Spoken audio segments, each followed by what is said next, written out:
নবনীতার গান গল্প চ্যানেলের সকল বন্ধুদের স্বাগত জানাই। আজ শোনাব মানিক বন্দ্যোপাধ্যায়ের লেখা একটি ছোট গল্প, নাম ঘর করলাম বাহির। মাঝে মাঝে এই হোটেলে খেতে আসি। গরিব মানুষের হোটেল। যারা খেতে আসে তারা অধিকাংশই কারখানা আপিসের মজুর কেরানি। এক প্রস্ত ভাত, ডালের জল আর সবুজ একটা ঘন্ট আজকালকার বাজার হিসাবে মোটামুটি সস্তা। পাইস সিস্টেম প্রচলিত। গাঁটে কড়ি কম থাকলে আধপেটা সিকিপেটা খেতে বাধা নেই। পেটে অন্তত ভাত পড়েছে, এ সান্ত্বনাটুকু কেনার সাধ্য এখানে হয়। খিদের সঙ্গে বোঝাপড়া জল দিয়েই করতে হোক। মাছ মাংস পাওয়া যায়, চড়া দাম। অবসাদ বোধ করলে বড়লোকের মিথ্যা প্রতারণা ভরা কুৎসিত জগতের ছড়ানো মায়াজালের ছোঁয়াচ লেগে লেগে নিজেকে ক্লেদাক্ত অসুচি মনে হলে এইখানে এসে বসি। এই মলিন নোংরা পরিবেশে মজুর কেরানির খাদ্য আর খাওয়ার রকম দেখতে দেখতে জগতের সীমাহীন দুর্দান্ত অতৃপ্ত ক্ষুধার অস্তিত্ব অনুভব করি। অসংখ্য চেতনায় তারই প্রতিফলন ঘৃণাযজ্ঞের মহান পবিত্র আগুন হয়ে অনির্বাণ জ্বলছে। নিজের চেতনায় তার উত্তাপ পাই, নিজেকে সুস্থ সূচি মনে হয়। প্রায় তখন 11:30 বাজে। সকাল থেকে এঁটো থালাবাটি তুলে তুলে নেতা বুলিয়ে যাওয়ার ফলে খাবার ঘরে বিছানো আসনগুলির সম্মুখের মেঝে চ্যাপচ্যাপে কাদাটে হয়ে গেছে। খাদ্যার্থীদের ভিড় এখন কম। খেতে বসবো কিনা ভাবছি, এমন সময় আশ্চর্য হয়ে দেখলাম পশুপতি জুতো খুলে খাওয়ার ঘরে একটা আসন দখল করে বসল। এত বেলায় পশুপতি আপিস যায়নি এটা আমার বিস্ময়ের কারণ নয়। আমি জানতাম তাদের আপিসে আজ ধর্মঘট। কাছাকাছি একটা ভাড়াটে বাড়িতে পশুপতি সপরিবারে বাস করে। বাড়ি এত কাছে, তবু এত বেলায় সে হোটেলে ভাত খেতে এসেছে কেন, এটাই আমার কাছে অত্যন্ত খাপছাড়া ঠেকল। আমিও পাশের আসনে বসি, ভাত দিতে বলি। ইতিমধ্যেই পশুপতির খাদ্য এসে গিয়েছিল। হোটেলের ঠাকুর অদ্ভুত রকম চটপটে হয়। পিতলের বাটিতে মশলা গোলা জলের মধ্যে পেন্সিলের দাগ তোলা রবারের মতো মাছের টুকরোটির দিকে চেয়ে পশুপতি বলে, 6 আনার এই মাছ? বিলাসিতার দাম দেবে না? হোটেলেরও তো মালিক আছে। তা হোটেলে কেন, বাড়িতে রান্না হয়নি? অসুখ নাকি? পশুপতি নিঃশ্বাস ফেলে বলে, অসুখ নয়, যুদ্ধ কদিন ধরেই চলেছে। আজ চরমে সংঘাত। এক পক্ষে আমি, অপর পক্ষে বাড়ির সবাই। মানুষকে উত্তপ্ত করলে তার ভাষার জড়তা কেটে যায়। আমি ইচ্ছে করেই হালকা সুরে বলি, বাড়িতে ঝগড়াঝাটি হয়েছে, তাই বুঝি চিরকেলে প্রথায় ভাতের ওপর রাগ করে বেরিয়ে এসেছ? সে শান্ত উদার চোখে তাকায়। ঠোঁটের কোণে মৃদু একটু করুণার হাসি ফোটে। বুঝতে পারি সে ভাবছে, এই লোকটা কোন জগতে বাস করে? শখের কলহ আর ভাতের ওপর গোসা, ওসব ন্যাকামির দিন কোন কালে পার হয়ে গেছে মধ্যবিত্তের জীবনে, সে খবরটাও রাখো না। মুখে বলে, ঝগড়াঝাটি? ঝগড়াঝাটি বটে। কদিন আজ বাড়িতে পারিবারিক, সামাজিক, দাম্পত্য, রাজনৈতিক, আধ্যাত্মিক যত রকম লড়াই আছে সব চলছে। শুধু বোধহয় সাম্প্রদায়িক যুদ্ধটা বাদ। বাড়িতে আজ ও পক্ষের হাঙ্গার স্ট্রাইক। রাঁধেনি, আগে থেকে নোটিশ দিয়েছে, আজ আপিস না গেলে বরখাস্ত করবে। বাড়ির সকলে তা জানে। এ বাজারে চাকরি পাবো? না খেয়ে মরতেই হবে সকলকে। উপোস করিয়ে মারতেই যখন চাই সকলকে, তাই যখন আমার প্রাণের ইচ্ছা, আজ থেকে উপোস শুরু হোক। 2 দিন আগে আর পরে। মা, বাবা, পিসিমা, বউ সবাই সকাল থেকে বিছানায় শুয়ে হা হুতাশ করছে, চোখের জল ফেলছে। আর চোখে দেখছে 9টার মধ্যে গুড়মুড়ি খেয়ে গুটি গুটি আপিস রওনা দেওয়ার আয়োজন করছি কিনা। শুকনো একটা ভাতের গেরাস মুখে দিয়ে বাটিতে চুমুক দিয়ে সে একটু ডাল মুখে নেয়। এত পাতলা ডাল যে মেখে খাওয়া সম্ভব নয়। তার হাত একটু কাঁপছিল। কল্পনায় তার বাড়ির দৃশ্যটা রূপ নিয়ে আমাকেও সচকিত করে দেয়। পরিবারের একমাত্র উপার্জনশীল মানুষটির বিরুদ্ধে এ তো প্রায় সমগ্র পরিবারটির সংঘবদ্ধ আক্রমণ, এবং সকলেই তারা এই মানুষটির ওপর নির্ভরশীল। তবু ব্যাপারটা বড় বেশি বাড়াবাড়ি মনে হয়। একটু যেন অবাস্তব, অস্বাভাবিক ঘেঁষা হয়ে দাঁড়িয়েছে। আজকের দিনে কে না ধর্মঘট করে, না করে উপায় আছে কার? মা বাবা মাসি পিসি ছেলে মেয়ে বউ নিয়ে বেঁচে থাকার দায়ে ঠেকেছে বলেই কেরানি মরিয়া হয়ে লড়াইয়ে নামে, ওটা তার শখ নয়।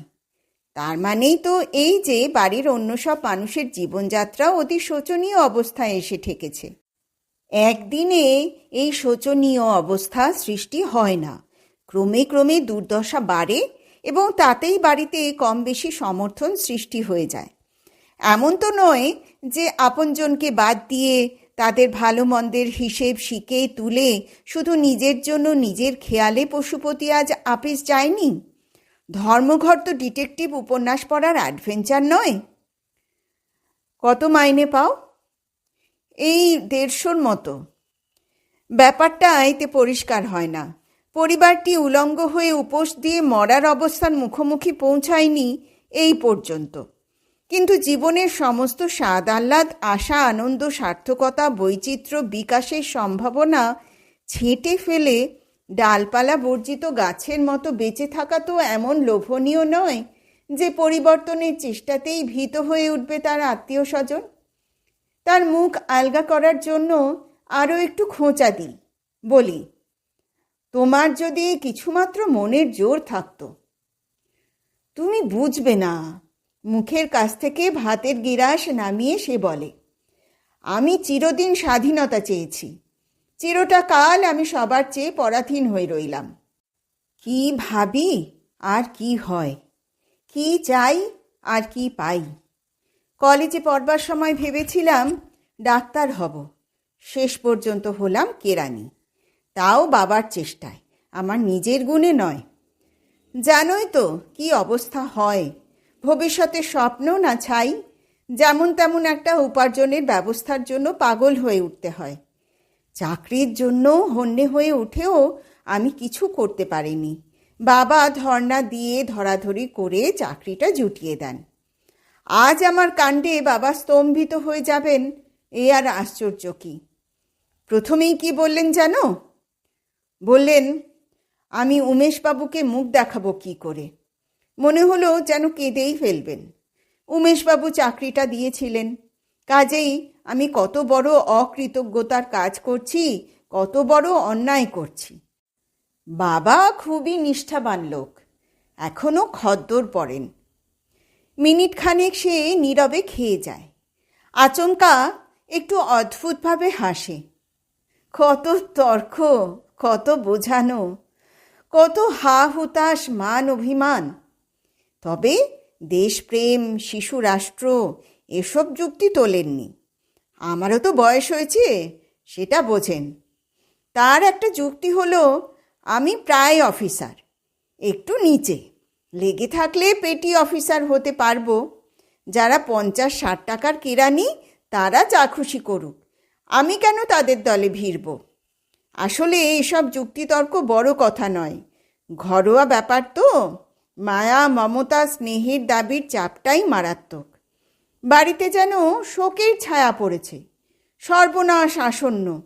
দিবারাত্রি কানের কাছে শুধু গুঞ্জন, কি উপায় হবে, হায় হায় কি উপায় হবে। বোনের বিয়ে আসছে, আমার স্ত্রীর 7 মাস, বাবার অসুস্থ শরীর। খাবার ঘরে লোক চলাচল করে, আর হোটেলের মাছির ঝাঁক ভনভনিয়ে উড়তে থাকে। রান্নাঘরে ঠাকুর আর ঝিয়ের মধ্যে কি নিয়ে কলহ বেঁধেছে। ঝির তীক্ষ্ণ চড়া গলা ঝনঝন করে বাজছে। চিরদিন উপরের মিতালির ভরসাটুকু সম্বল করে শূন্যে ঝুলে থাকা মধ্যবিত্তের চেতনায় ফাঁক ছিঁড়ে আছড়ে পড়ার আতঙ্ক যে কত সহস্র রূপে পুঞ্জীভূত হয়েছিল, নিচের ওই নিবিড় কালো হতাশার অতল গভীরতার দিক থেকে মুখ ফিরিয়ে রাখার করুণ চেষ্টাতেই কিভাবে ব্যর্থ ব্যাহত জীবন কাটত পশুপতি তার বর্ণনা দিতে পারে না। ছেলেবেলাতেই এই ভয় আর ভয়ের সংস্কার দেখে ভয় পেয়ে মাটির মানুষের কাছে পালিয়েছি সাহস খুঁজতে। তার অপটু কথা থেকেই কল্পনা করে নিতে পারি কিসের ইঙ্গিত সে করছে। কিন্তু আজও কি এত ভয় আছে? দ্বিধা আছে, সংশয় আছে, বিভ্রান্তির হতাশা আছে, কিন্তু এত আতঙ্ক? দু একজনের থাকতে পারে, সমগ্র পরিবারটির কি করে থাকে?